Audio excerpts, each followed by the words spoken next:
하나님 아버지, 이 땅을 살아가는 주님의 자녀들이 여러 일들을 만나며 주님 앞에 지은 이 시편을 통해서 주님의 자녀들이 여러 상황 가운데 어떻게 반응을 하는지 탄식하며 회개하며 간구하며 주님 앞에 쏟아놓은 이 시편 한 편 한 편을 통해 그 기도에 주님께서 어떻게 함께 해주시고 반응해 주시고 그들을 헤세드로 품어주시는지 그 사랑 느끼길 원합니다. 그리고 이 시편을 통해서 주님을 더욱 신뢰하게 하시고 그리고 주님께서 헤세드로 베푸시는 그 은혜 마음껏 느끼는 시간 되게 하여 주옵소서. 살아계신 우리 주 예수 그리스도 이름으로 기도드리옵나이다. 아멘. 시편 본문 보겠습니다. 이제 시편은 모두 150편이죠. 150편이나 되는 이 시편 전체를 이해하기 위해서는 먼저 서론 역할을 하고 있는 1편과 2편을 우리는 잘 이해를 해야 됩니다. 보통 우리가 글을 쓸 때 서론에서 전체 이 글에 대한 부분은 무엇을 다룰 것이고 무엇이 가장 중요한 논제가 되는지 이런 걸 설명하잖아요. 그렇듯이 시편 1편에서 2편은 시편 전체의 주제라고 할 수 있는 그 말씀이 담겨 있습니다. 시편 1편에서 2편의 이 주제는요. 이 1편 1절이 복 있는 사람 이렇게 되어 있죠. 그 2편 12절은 어떤 사람이 복이 있다 그러냐면 그 아들에게 입맞추라. 여호와께 피하는 자는 모든 사람은 다 복이 있다. 이렇게 결론을 지어주고 있습니다. 자, 우리가 시편 150편을 다 이해하기 위해서는요. 제가 개론 쭉 말씀을 드릴 때 시편 150편은 제1권, 제2권, 제3권, 제4권, 제5권 5권의 시편이 있다라고 말씀드렸던 거 기억하시죠? 그래서 1편과 2편이 이제 서론이고 3편에서 41편이 1권입니다. 그리고 42편에서 72편이 2권, 73편에서 89편이 3권, 90편에서 106편이 4권, 107편에서 145편이 그리고 5권이고 146에서 150편은 결론으로서 할렐루야 여호와를 찬송하라 그러면서 결론을 맺고 있죠. 그런데 각 권마다요. 전체 배경의 흐름이 이런 부분이 흐르고 있다라는 거 알고 우리가 읽으면 굉장히 도움이 됩니다. 3편에서 41편까지가 1권인데 이 시들은 주로 이제 언약의 사람 다윗에 관해서 쓴 시입니다. 이 39편의 이 시편은 대부분이 다윗이 왕이 되기까지 죽을 뻔하게 고생한 그 고생담 이야기가 주류를 이룹니다. 그리고 42편에서 72편은 다윗 왕국의 성공에 관한 시인데요. 지금까지는 이스라엘 내부의 갈등이었지만 왕이 되고 나서는 여기서부터 이제 다른 나라들과의 대결을 벌이는 이야기가 많이 소개됩니다. 그래서 이스라엘이 최대의 강국이 되는 부분이 있기 때문에 그게 이스라엘의 최대 강국이 솔로몬 때 절정을 이루거든요. 그래서 72편이 솔로몬의 시편으로 끝이 납니다. 일부러 그런 뉘앙스가 있기 때문에 지금 그렇게 솔로몬 시편으로 끝나고 있습니다. 그 다음 73편에서 89편은요. 다윗 왕국의 실패에 관한 이야기인데 이스라엘이 다시 어려워지고 이스라엘이 강국이 되지만 하나님의 말씀을 듣지 않아서 다시 어려워지는 그런 상황을 맞이하는 부분을 표현하고 있는데 그래서 이스라엘이 멸망할 때까지의 스토리를 담은 부분이 73편에서 89편입니다. 그리고 90편에서 106편. 이제 그렇게 멸망할 때까지 스토리를 이제 담았으니까, 이제 다시, 이제 뭔가 다윗 왕국이 멸망한 상황을 두고 이 남은 사람들이 생각을 해보는 거죠. 왜 그렇게 됐을까? 그래서 역사를 한번 거슬러 올라가 봅니다. 그래서 보니까 이스라엘의 건국사를 돌아보게 되는데, 그때 보니까 이제 모세가 지은 시편이 있었던 거예요. 모세하고 여호수아가 원래 이제 이스라엘의 건국에 위대한 역할을 했죠. 그 중에 이제 모세의 시편이 그래서 90편에 등장을 합니다. 그래서 사권은 모세로부터 시작을 해서 다윗 왕조가 왜 멸망했을까를 거슬러 올라가 보면서 인간왕이 정말 중요하지 않다는 것을 깨닫게 되고, 여호와의 왕권에 대해서 이제 부각해서 말을 하기 시작합니다. 이제 이 뒤에부터는, 그래서 뒤에 감사에 대한 시가 되게 많이 나오죠. 이 부분에는 이후부터 이 감사시가 특히나 원래 107편까지도 감사시인데, 그런데 이 딱 107편부터 그 다음 권이 여호와의 통치를 통한 다윗 언약의 최종 성취를 이 말해주는 시가 이제 107편에서 145편이에요. 그래서 여호와의 왕권을 신뢰하겠으니까 우리나라를 다시 회복시켜 주시옵소서 하는 그런 염원이 담긴 시가 107편에서 145편이에요. 그리고 이제 146편에서 이제 150편, 여기는 할렐루야 시라고 합니다. 왜냐하면 할렐루야로 시작해서 할렐루야로 끝나요. 각 편이다. 보통 우리나라 사람들은 1, 2, 3, 첫째, 둘째, 셋째 이런 순서로 나열하는 걸 좋아하잖아요. 그런데 히브리 사람들은 처음에 중요한 말을 해요. 그리고 그 했던 말을 마지막에 가서 다시 강조합니다. 그런 방식으로 글을 쓰죠. 그게 수미상관이라고 하죠. 봉투기법이라 하기도 하고, 그 기법을 사용을 하는데 같은 이야기를 처음과 마지막에 다시 이렇게 말을 하는 거죠. 시편에서도 이제 그런 식으로, 더구나 할렐루야, 이거는 할렐루야 여호와를 찬양할지어다 그러면서 시작해가지고, 호흡 있는 자는 여호와를 찬양할지어다 하면서 150편이 또 끝나죠. 그 146에서 150편은 각 편수마다 시작과 끝이 다 할렐루야를 시작한다는 거. 할렐루야가 무슨 뜻인지 제가 말씀드렸어요. 너희는 여호와를 찬양하라. 이게 할렐루야입니다. 이게 이제 각 권의 주제를 이런 식으로 담고 있다라는 걸 염두에 두고서 이제 시편을 읽으면, 예를 들어서 내가 90편을 딱 펼쳤다. 이 모세의 시네. 그렇다면은 이미 그 이전에 이제 89편까지가 이스라엘의 멸망의 스토리를 담고 있었다면, 이제는 다시 건국사를 돌아보면서 우리가 인간왕이 중요한 게 아니구나. 다시 하나님의 왕권을 인정하면서 여호와 하나님을 찬양하고 하나님께 감사하고 그런 마음으로 돌아가야 되겠다 하면서 지은 시들을 이렇게 모아놨다는 거예요. 그래서 내가 90편에서 106편을 읽을 때는 그런 마음으로 쓴 시구나, 이렇게 읽어야 된다라는 거예요.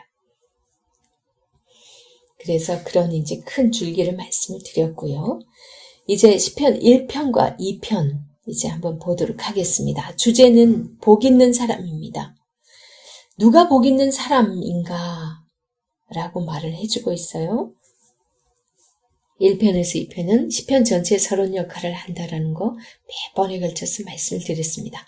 아수에르, 히브리어로 아수에르가 복되다라는 말인데, 복되다라는 단어랑 의인에 대해서 굉장히, 의인은 또 어떤 사람인가? 복된 사람이고, 이거를 대조하면서 그러면서 같은 맥락에서 이렇게 묶어주고 있어요. 그래서 1장 1절과 2장 12절 인클루지어로 복 있는 사람은 하고 시작했다가 이러한 자가 복이 있다다 이렇게 하면서 끝나는 거예요. 이제 시편 1편은 시편 전체의 서문이란 거 이제 누누이 말씀을 드렸습니다. 세상 어떤 작품에 비길 수 없는 탁월한 작품으로 많은 훌륭한 사람들이 그렇게 인정을 합니다. 이 시편 1편은요, 히브리어 첫 자음인 알렙으로 시작해서 끝자음인 타우로 시작합니다. 예를 들어서 영어 알파벳 같으면 A에서 G까지 이렇게 쭉 그 단어를 사용하고 있다는 거죠. 이걸 알파벳이라고 말을 하는데요. 히브리인들에게 있어서 알파벳은 굉장히 의미가 있어요. 완벽성을 의미하기도 하고, 그 다음에 전체를 의미하는 것도 되고, 그리고 굉장히 중요한 시기 때문에 그거를 사람들이 다 외울 수 있도록 일부러 알파벳을 짓는 거예요. 그래서 사람들이 머릿속에 박히도록 그걸 확실히 외워라 하는 마음에서 이 1편을 썼다라는 거죠. 그래서 알파벳으로 그렇게 엮어져 있고, 그 다음에 1편에서는 길과 나무의 이미지를 사용을 합니다. 인생을 말할 때 성경에서 우리 인생을 길의 비유를 하기도 하고 나무의 비유를 하기도 하거든요. 그런데 길과 나무, 그 인생을 의미하는 길과 나무를 비유함으로 인해 가지고 우리 인생 한 사람 한 사람의 개인적인 삶이 어때야 그가 복 있는 사람이 될지를 설명해 주고 있는 거죠. 그리고 또 이 히브리인들이 잘 사용하는 게 이 우리나라 말로 따지면 워드플레이라는 말 들어보셨어요? 그래서 여기도 보면 츠로 끝나는 단어를 사용하면서 나무가 에츠거든요. 에츠. 그 다음에 오만한 자가 레츠예요. 그 다음에 결을 말하는 쭉정이. 옛날 한글 성경에서는 쭉정이라고 번역이 되었고 지금 개역개정에는 결하고 번역이 되어 있는 이 단어가 또 히브리어는 모츠예요. 에츠, 레츠, 모츠 이런 단어들을 통해서 이 시편의 주제를 드러내주고 있습니다. 즉 나무와 쭉정이는 의인과 악인의 그 현실과 미래에 대한 대비로서 말해주는 말들이거든요. 그런 의외로 히브리인들이 하나님께서 때로는 선지자를 통해 가지고 말씀을 하실 때도 워드플레이를 하나님도 많이 사용하시고 그래서 히브리인들도 워드플레이를 많이 사용해서 메시지를 전달을 합니다.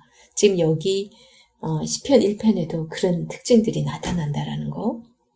그래서 악인의 미래가 쭉정이가 되어서 바람에 날아가는 신세가 되는 것을 그렇게 말씀을 해주고 있거든요.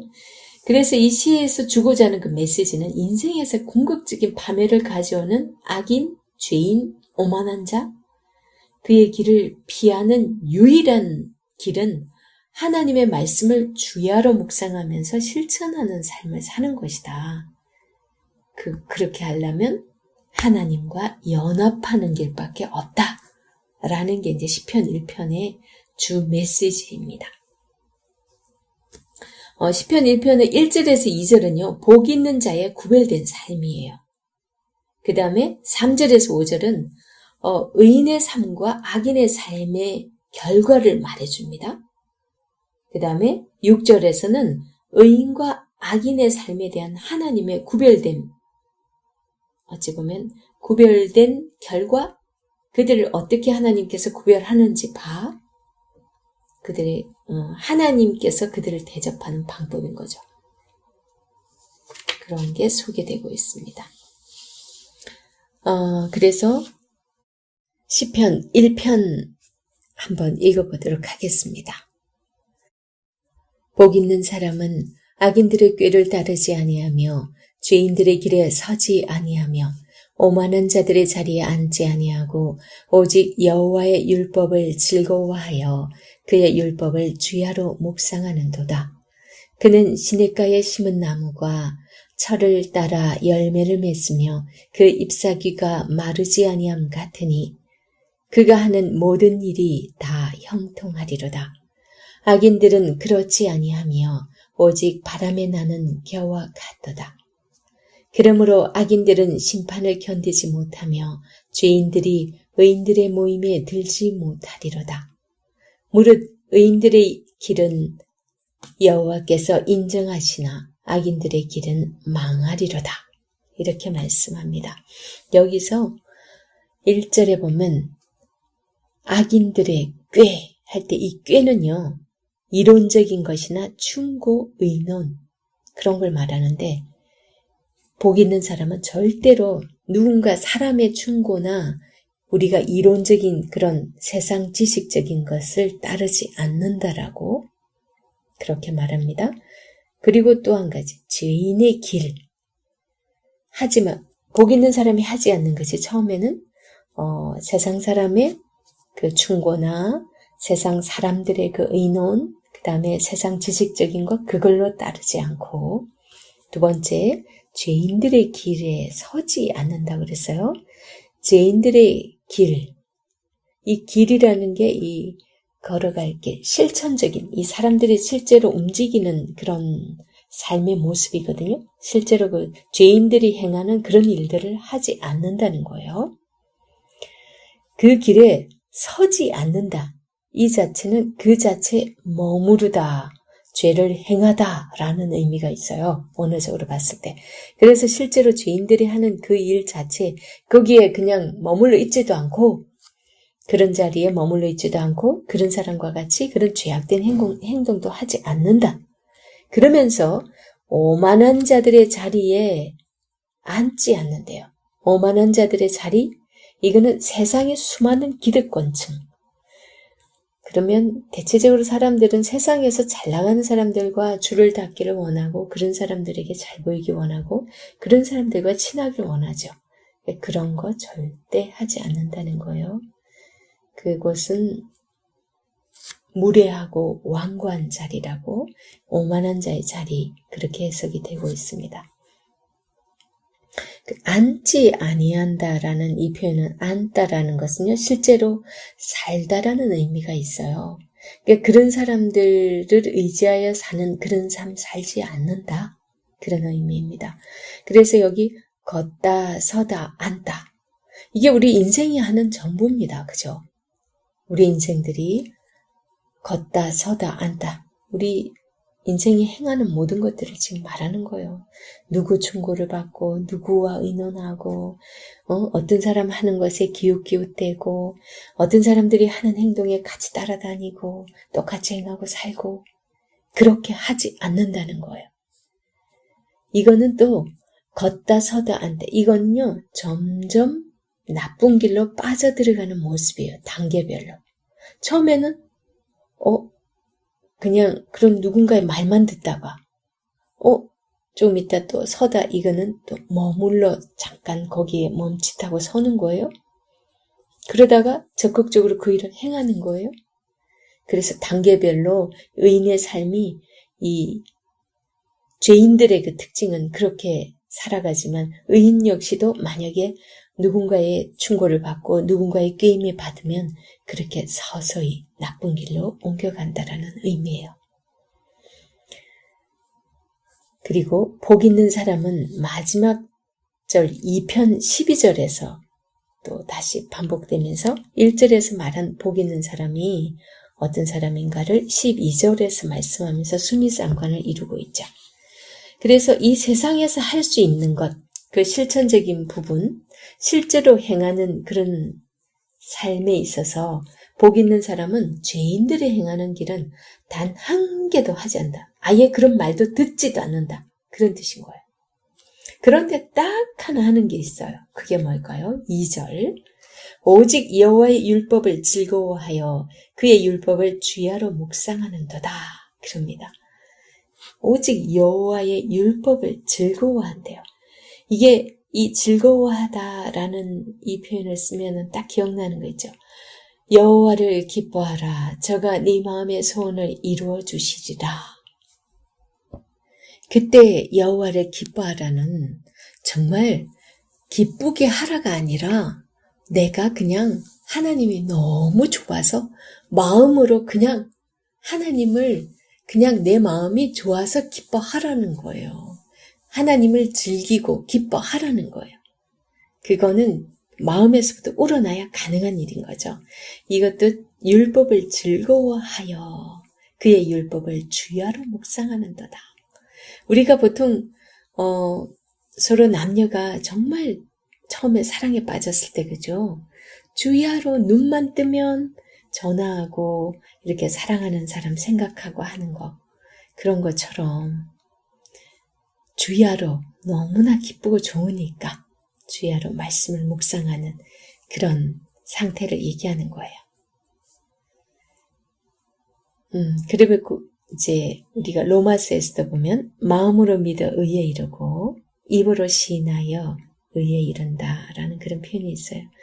그러니까 마음의 율법을 받아들여서 즐거워하여서 마음에 계속 되뇌이는 그런 삶을 산다는 거죠. 그건 누가 시켜서 의무감에서 해야 되니까가 아니라 기뻐서 한다는 거예요. 그 마음을 조금 알 수 있을 것 같아요. 말씀은 보면 볼수록 계속 빠져들어요.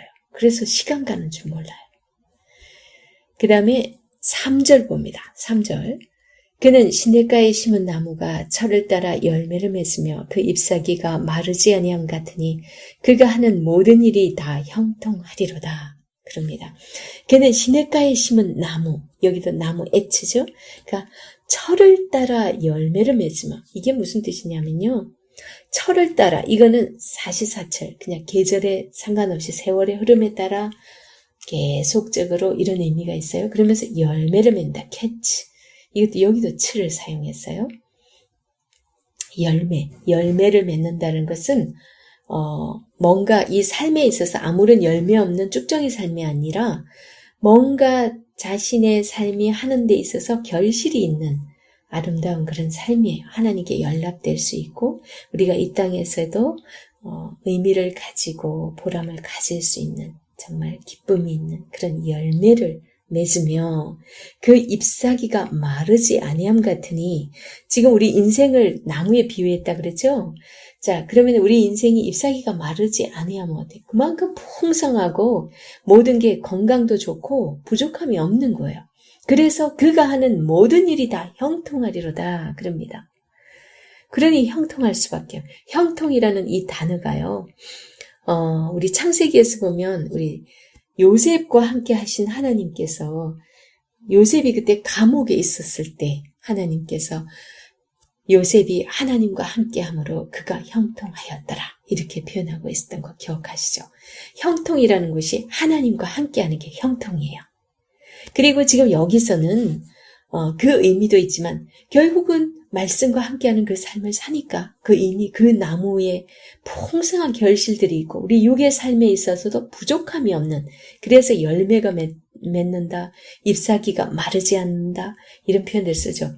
육신으로 볼 때도 전혀 부족함이 없는 은혜로운 그런 삶이 되는 모습을 얘기하고 있습니다.